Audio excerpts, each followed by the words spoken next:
I think without further ado, we have Amir Gholami talking about large-scale training of neural networks. All right. Thanks a lot for having me here. It's a great pleasure to be here at Simons.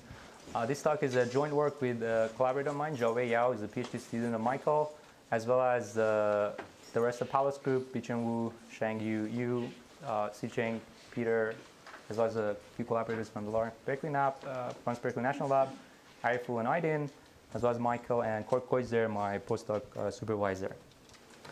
So our research is basically the full stack of neural networks, going from finding the right neural network architecture, which requires a lot of design space exploration, and that requires a lot of training data. And more importantly, you need to train a lot of different networks for a particular application very fast, because there is a lot of possible neural network architectures for a particular application, and that requires rapid training. And this will be the focus of this talk. But then there is very interesting dependence on how do you go all the way down to silicon design, bare metal design. How do you make a hardware that is good for doing matrix multiplication? It's surprising that if you know neural network, linear algebra, and hardware, you can design more efficient hardware, such as TPU. That's another very interesting direction. Today I'll be focusing mainly on rapid training of neural networks, and these are a few works that I've been involved with over the past year in Berkeley along these directions. So what's the high-level outline? Deep neural network design requires training on very large data sets, and this is very time-consuming. So we need fast training methods. And one of the ways is to do parallel compute, doing it in distributed memory. And one of the ways to do that is large batch size. Well, large batch size training does not work for a variety of reasons. One of the problems is that it degrades accuracy. It exhibits poor robustness to adversarial inputs, and existing solutions don't work, or they require massive hyperparameter tuning. Now, before showing what our proposed solution is, I'm going to tell you what am I going to show today. We're going to show a new Hessian-based large batch size training that achieves equal or better accuracy. It will result in more robust models to adversarial attacks. It doesn't require any hyperparameter tuning.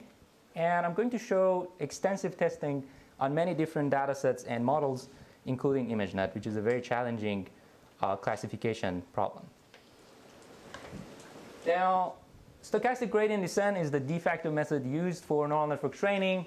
The idea is that you have a function f, your neural network has parameters w, you have some input x, and it's a composition function of a sum over I from 1 to n. You have n training examples.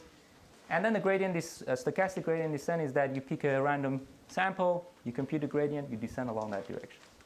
Then you have the mini batch gradient descent. So now, this is very simple, but there's a lot of interesting things buried here. So if our function, let's take a function. We have a function that looks like this. First, let's take a vote. Who thinks this is a convex function? I get different results depending on the audience. Who thinks this is non-convex? Okay. So if I take f equals sum from I from 1 to n of fi, this is how it looks like. But if I take a mini batch of it, from 1 to b, look at this. Who thinks that this is convex or non-convex? Who thinks it's non-convex? Who thinks it's convex? It depends. It depends. Maybe the smallest GD, depending on the batch size. Depending on the batch size. If I use b equal n, it's obviously non-convex. But if b is small, maybe I just see this. And I have no problem getting stuck here, here, or here. And that's the problem with large batch size training. If I use full gradient descent, I start here, I'll end up here. But if I do small SGD, I will be able to escape that. But that's problematic because we can't do fast training. So this is a very nice visualization of how neural network landscape looks like. Only in 2D, it's a million-dimension problem.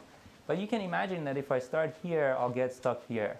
If I start here, I'll get stuck in this local minima. And if this was the good local minima, I would never be able to get there with full gradient descent. However, this stuff works, as you guys know. This is a work from our group for detecting, for putting bounding boxes around objects for autonomous driving. This is another very challenging task from Facebook, instance segmentation. It's even hard for humans to do this, and this is another work from our group that does medical imaging. But the secret behind all of these is that it requires massive hyperparameter tuning. Many times it doesn't work, and we really have no idea when it works and when it doesn't work. And so that's usually what's not shown. And if you do random search like this, you get lucky sometimes, but there are problems that's you won't be able to solve with random search. So we've been able to solve the Pong problem. You've seen this probably. Then the Mario with a reinforcement learning. And then recently this paper from Google that beat the best Go player in the world. But what's not shown is that adversarial examples can easily trick neural networks. So for example, here is a classification task of a strawberry figure. If you add imperceptible noise for us, it will think that it's a toy poodle. Or Buckeye, it will think that, again, it's a toy poodle. This is another work from my collaborator, Crystal Bowley, very interesting work, where basically this is the Pong game. This screen is the neural network that is able to win. But if we inject noise in every 10th frame, only flip 1 pixel, you see that it loses the game. So it's not intelligent. And I think one of the main reasons is that we are doing random search. Now there's many, many knobs, as you know, learning rate, batch size, neural network architecture. And so we want to go to large batch size, but unfortunately large batch size is interdependent with degradation in accuracy. It results in poor generalization. Robustness of the model depends on the batch size you use for training, and the training time and parallel scalability depends on batch size. So this is a work by Yang Yu in Berkeley when he was doing an internship in NVIDIA that clearly shows the problem. So here we are looking at a plot. The y-axis is the top 1 test accuracy. The x-axis is the epochs of training. The blue curve shows the baseline for AlexNet. You see that it gets roughly 57% accuracy on a classification image. If I use a larger batch size, 8192, you will see that it will have some performance gap. Is 512 the best one? We don't know. Maybe 256 would perform better. Maybe 1024 would behave differently. The reason we want to do large batch size is because we can do more, we can exploit more parallelism and we can train faster, but this is completely unacceptable. What if you just do another 20 epochs though? That's a great point. There was actually a paper last year in NIPS that said if you train longer, this will catch, but that doesn't work for all neural networks. So there are many counterexamples. They actually took AlexNet and showed that it works for AlexNet by Hoffer from Technion. But if you take another neural network, Resonant, it doesn't work for that. And that's one of the problems in this field. It works for a subset of problems, but when you go to another one, it doesn't work. But that's a great observation. Now, Jorge Nos et al. Did this seminal work, a very interesting paper in ICLR 2016, where he conjectured that large batch size training has problem because it gets attracted to sharp minimas. It's a very, very contentious argument. I'm on the side of believing this. Another theory was that large batch has problem because it gets stuck in saddle point, but that's not necessarily true. So what was Jorge Nos et al.'s idea? Let's assume a very simple function, a loss function, let's say 1D. If I start from here, I'll get stuck into this sharp minimum if I use full gradient descent. If I start from here, I'll get stuck here. But if my testing loss is a little bit shifted than my training, if my testing is a little bit shifted than my training, and I'm stuck here, this corresponds to a very bad point for my testing. But if I'm here, it's shifted, it's fine, it's a little bit off. So I'll still generalize very well. This does not necessarily have to be the case. So Benju has a paper that shows that sharp minima can generalize well. But in practice, this is a common thing that we observe. So we decided to deep dive here, and we need a tool. The tool is basically Hessian. That's a tool. When do you stop? Michael had a great talk yesterday where he said, you train until you get tired. Well, how do you know you've converged to any meaningful point? You need to look at it through the lens of the Hessian. So we developed a framework. This took a long time because it's not easy to do this, to backpropagate the Hessian operator through deep neural networks. But we have that right now. And then when you have this Hessian operator, you can take a look at the curvature. We know that the local minima has positive curvature. Saddle point has positive and negative. So that gives us a very nice tool to test where we are. And then we visualize the landscape of loss when we've converged to a point. So we took a neural network, AlexNet, and we trained it for different batch sizes. So starting from batch size of 64, going all the way to the batch size of 2048. Then how do you visualize the loss landscape? That was the question that we asked. And one way is to look at the first and second dominant eigenvector of the Hessian. So what we're doing here is we're basically perturbing the loss along, if you're at W, let's perturb it along the first eigenvector, and let's perturb it along the second eigenvector, and then you plot it. And I think you agree with me that large batch gets stuck in a point that has much sharper curvature. And that's in line with Nossal's results. He used an approximate curvature method. This is the full Hessian backpropagated. And this is the very first work. There was another talk here that said we cannot backpropagate the Hessian, but that's not necessarily true. So this is what we've done. You can now look at the Hessian, look at what's going on when you've converged. That was the first two directions. What about the other directions? Well, we can't visualize it, but we can look at the spectrum. So here we are looking at the eigenvalue of the Hessian, and here is the number of the eigenvalue. As we go up, the batch size is increasing. So the orange plot shows batch size of 2048. The red one is batch size of 64. So not only in the first and second eigenvector you've converged to a sharper point, but the first 20. And this is the full Hessian. We can't show all of it because it's very computationally expensive, but the trend is quite clear. Now, what's going on during training? Does large batch get stuck in saddle points? Does it, keep finding sharp minimas? So we looked at what's going on during training. So during training, we compute the first eigenvalue of the Hessian, and we log it. So 90 epoch training, you log how the eigenvalue changes. So for a small batch size, you see that it starts to decrease, then there is a phase shift, decreases again to a very nice value. The gradient decreases as well. But if you look at large batch size, this is a full gradient descent, it's completely chaotic. It actually tries to find sharper and sharper points in the optimization landscape.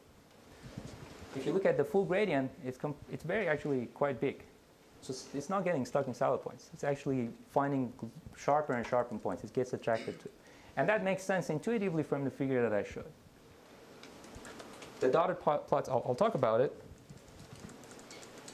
So what we believe is that, the problem is that if you're doing large batch size, you get, in high dimension, you get, you're zigzagging around points that have very high curvature, and that's a problem. Now, we had the Hessian, so, we thought, okay, can we fix this problem now? So I'm going to show you the details of our method. It's using kind of a second order information to choose. When you're in these problematic areas, we can do a small batch size. That's the easiest solution, right? If you're around these problems, okay, small batch size kind of sees a convex problem. Well, let's do small batch size when we're here, but when we get to this nice flat region, let's do large batch size. So that's the intuition behind the method. You can read our paper for more details, but the idea is that we adaptively change learning rate and batch size depending on the second order. And that's very intuitive solution. It combines other things. But before going into the details of our method, there has been a lot of works that showed things have nice properties, but it doesn't work for neural networks. So let me actually show you a few results first. First experiment is on Cypher 10. It has 10 classes, 5,000 examples per class, total of 50,000 training examples and 10,000 testing examples. These are a few cases. Does it work here? Well, let's look at this table. It's a very interesting table.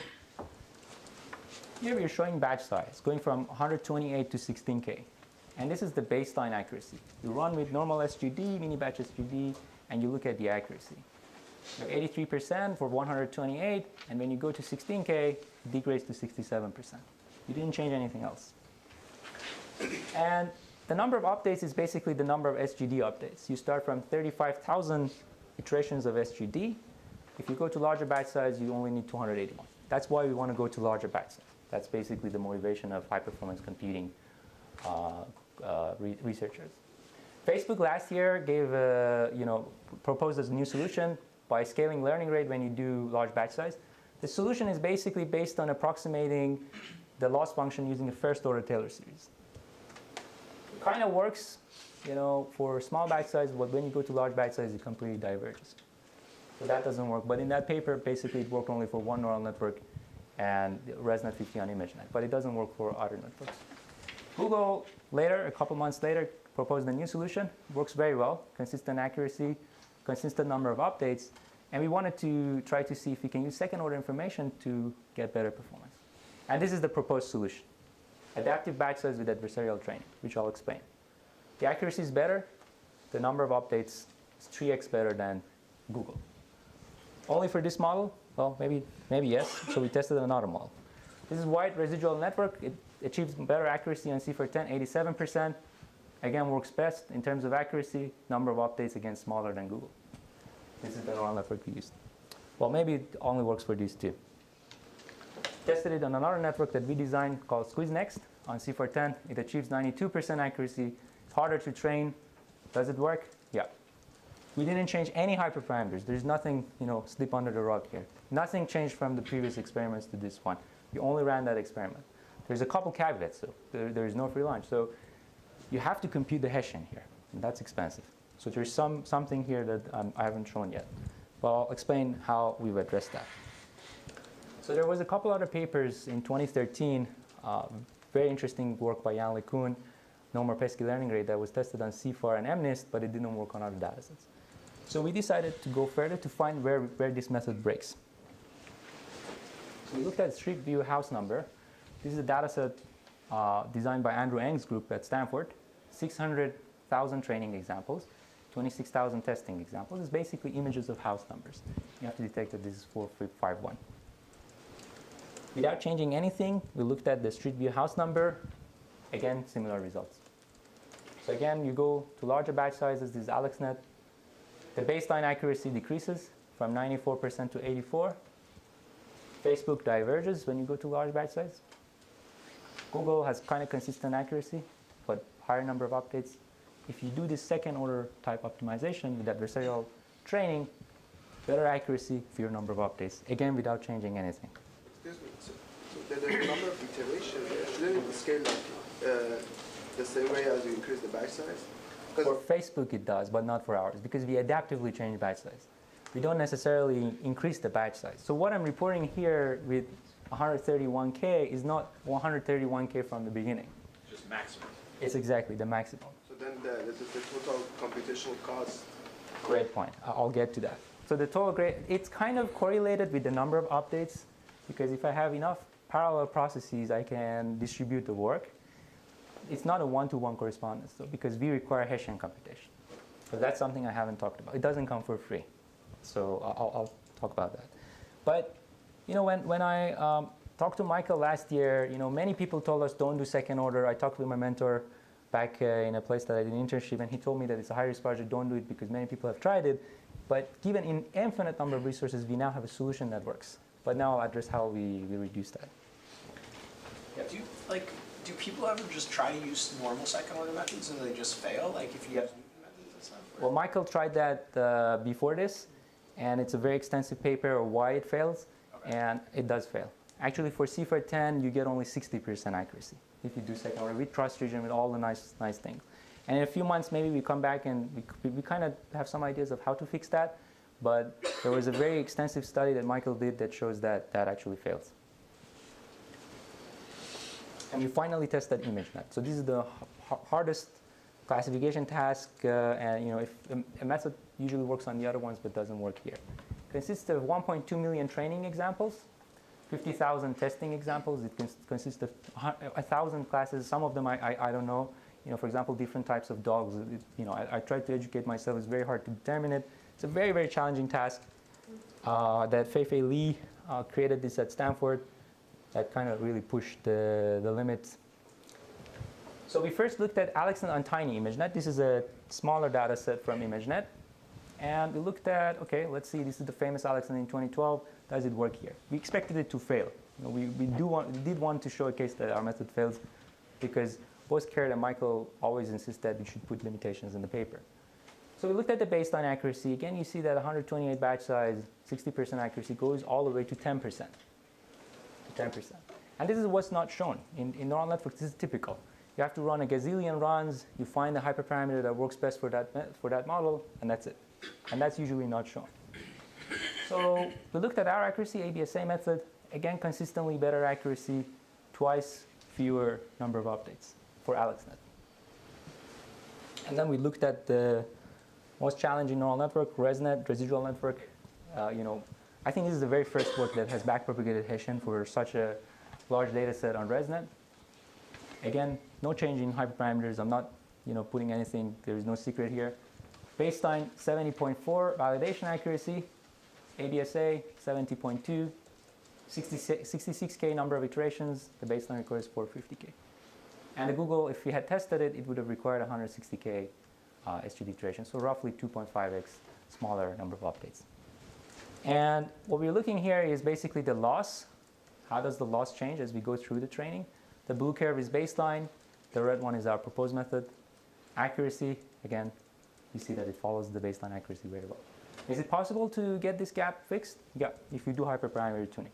But we wanted to emphasize that we're not changing anything in our method to tailor it for a specific data set. So how does it work? Back to Hadi's question, basically we look at the Hessian, and based on the Hessian, if you're at a point that has better curvature, that has flatter, nicer curvature, we increase batch size, we increase learning rate. Otherwise, we don't. So it's an adaptive strategy. And if you look at Google's policy, the Google tried to tune this. So they increased the batch size on 30 epochs and 60 epochs. And if you look at the batch size, this corresponds to very nice phase transition in the second order information. They manually found it, but you can automatically set this by looking at second order information, which is quite interesting. Now, there is another thing called robust training. I don't think there is anything new here. Laurent Delgaoui did this work back in '97. I think there's a lot to learn from there. The idea is to regularize against sharp minimas. It's a very interesting idea. And let's consider this case. Again, the sharp minima and flat minima. Usually we're trying to drop this point to the lowest value. But if we were constrained to dropping this disk, I would never be able to explore this point because I can't push this disk any further down. Problem is, this is very expensive. Solving this requires a second order conical programming program, comb program problem. But let's take a look a little bit at robust optimization. Usually, let's consider a simple linear programming problem. You want to find an x such that the dot product between c and x is minimized, but you have a constraint of ax less than or equal to b. So this is a simple linear programming problem. But now assume that a, b, and c are uncertain. I'm not sure if a is really a. Maybe it can fluctuate by 10%. Then the idea is that I want to find an x that's the solution to the worst realization of a, b, and c. So you take the worst realization of A, you minimize with respect to that, and you get the robust solution. And so Laurent Delgaoui did a very seminal work in '97 that he showed that actually this corresponds to properly regularizing the problem. So if I solve this minimization problem, this is an L1 that Konstantin Karamanis did at UT Austin. If I solve this problem, the usual minimization problem, properly regularize it, it's equivalent to the robust optimization if my uncertainty is of this form. So if I'm not sure about A in this form, and I properly regularize X, then it's equivalent to that solution. So the lasso solution is equivalent to the robust solution. Very interesting work, very seminal work. I kind of give credit to them. So we actually tried to see if this works for neural networks. Can we regularize against sharp minima? And empirically, we've seen that that works. Now the problem is that it's a very hard problem. You have to solve now a mean-max problem. So the idea is that we perturb the input. We perturb the input under an uncertainty ball. And then we minimize not with the original training examples, but with some of them being perturbed adversarially. And solving this maximization problem is done using fast gradient sign method by taking one gradient ascent. The details of it will be in the paper, but the high-level idea is that. And is this clear, what we're trying to do? So basically, we're taking the worst possible x, and we're minimizing with respect to that, instead of just minimizing this guy. And in last year, John Dush's group in Stanford showed very nice properties for this problem for convex problem that won the best paper award in NIPS, that they showed that if you do robust optimization, you not only reduce the bias term in the error, in the empirical risk minimization, but you also reduce the variance term. That's basically the idea. So if I usually do the SGD, I'm only reducing the average error, and that's expected because I'm always looking at the average. But if I do robust optimization, I'll also reduce the variance. And so the details of it is in their paper, 44 pages of the proof. Very interesting work, and I highly suggest taking a look at that. And so we tested this to see if that works in neural network. We are approximately solving this crude approximation. And if you look at the case where we're doing full gradient descent, again, we're looking at lambda 1, the dominant eigenvalue of the Hessian. If you do robust optimization, you see that the lambda is smaller than not doing robust optimization. So it's kind of regularizing against sharp minimums. And so this is a component in our method. We start with large regularization and we decrease it. So this is, my background is in image analysis, and that's what we do. For example, for lasso, sometimes you start with high regularization and then reduce it. That's also what we do in our method. But going back to Hadi's point, this doesn't come for free. So Hessian backpropagation is expensive, and this doesn't come for free. So we actually measured the time using the not highly optimized code that we developed. So we looked at, there's 3 components. When you run this in parallel, there's computation time, communication time, and of course the second order cost that you have to pay. So the baseline, every iteration requires 2.2 e minus 2 seconds. The communication time is kind of negligible. And if you use ring algorithm, it will be independent on the number of processes that you use. And baseline doesn't have any second order cost. So the total training time for Imagenet, Resonant 18 on Imagenet, will be roughly 16,000 seconds of 500 processes. If you use Google's policy, you will be able to reduce this by 2.7x. So you get to 6,000 seconds. Again, you don't need any second order information. But if you use our method, it's an order of magnitude costlier to compute Hessian. You will need 10 Hessian matrix to compute the eigenvalues. We use power iteration, roughly require 10 iterations. So that multiplied by 10 will be 2 orders of magnitude higher than computation time and communication time. But you don't need to do that every iteration. So we only do it at the very end of every epoch. And one epoch for Imagenet is 1 billion examples. So it's not that often. And if you add up every number, you'll end up at 3,400 seconds. So 4.8x faster. Is this the best timing for Imagenet? No. There is another work by Tencent that uses Lars, that they were able to train Imagenet in 4 minutes, but that requires a lot of hyperparameter tuning. So you're rerunning that problem maybe 100 times, and you're choosing the best. So if you add up all those numbers, I think this will be fast. And then we have some proof for convergence for a convex problem that we show that if your learning rate is bounded by this, Liebowitz constant of the gradient, then basically you can show that the error goes down up to a bias. And if learning rate goes to 0, this error will vanish too, and you will converge to the global minimum. This is a nice proof to have, but there has been a lot of methods that have shown good results for convex problem, provably good results, but doesn't work on real problems. So if you're interested, you can take a look at a paper for details. And then, if that 2 orders of magnitude is costly, which I agree it is costly, then we explored low rank approximation to the Hessian. We explored block approximation to the Hessian, and we found that if you just look at a few of the last layers of the neural network, that's enough to get enough signal. So if you look at approximate Hessian, this is the full Hessian eigenvalues. The green curve is the approximate Hessian. If you look at just the approximate, it's enough empirically. We don't have a proof for it, but empirically we saw that it's enough. I have a couple more slides about robust optimization and why it works. Maybe I just show this one. This is basically, again, the spectrum of the Hessian after you've converged the first 20 eigenvalues. If you do robust optimization, the spectrum will be nicer and flatter. So the values will be lower, and that's what we want. And another very important point about last paper's award was what we observed was, this goes back to Michael's point. You train until you get tired, and you think that you've converged to a point, maybe generalize as well. But if you look at per sample, I just take one example from the training or testing, and I look at the Hessian eigenvalues. What does this correspond to? Having positive and negative eigenvalues. What does this mean? Have I converged to a local minima? Definitely not. Is it a saddle point? Maybe if the gradient is small. But if I look at the full Hessian again, it looks very nice. The full Hessian looks very nice because, again, SGD minimizes the bias term and not the variance. But when I look at the per sample, I haven't converged to anything meaningful. So with that, I'd like to conclude.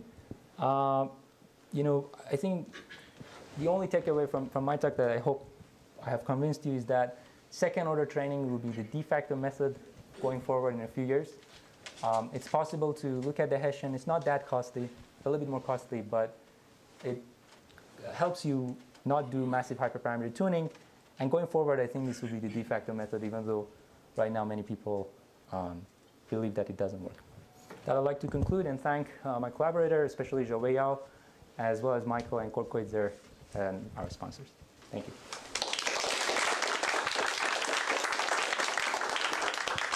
One quick question. Yeah. You compute the spectrum of power iteration, and then what's actually the metric you use to adjust the batch size? Like, is it one just of the eigenvalues or something? Yeah, so we look at the decay of the eigenvalue. The details of the algorithm is in the paper, but we basically look at how the eigenvalue reduces. So we look at the behavior of the eigenvalue of the Hessian. We log that at the end of every epoch, and then we adjust layering rate and batch size based on that, and also the amount of robust optimization and regularization that we feed into the algorithm. So it's an adaptive based on second-order information. But we're still doing SGD. So it's not full Newton's method. It's still SGD. Right. But we're working on extending it to full Newton's method. Thank you very much.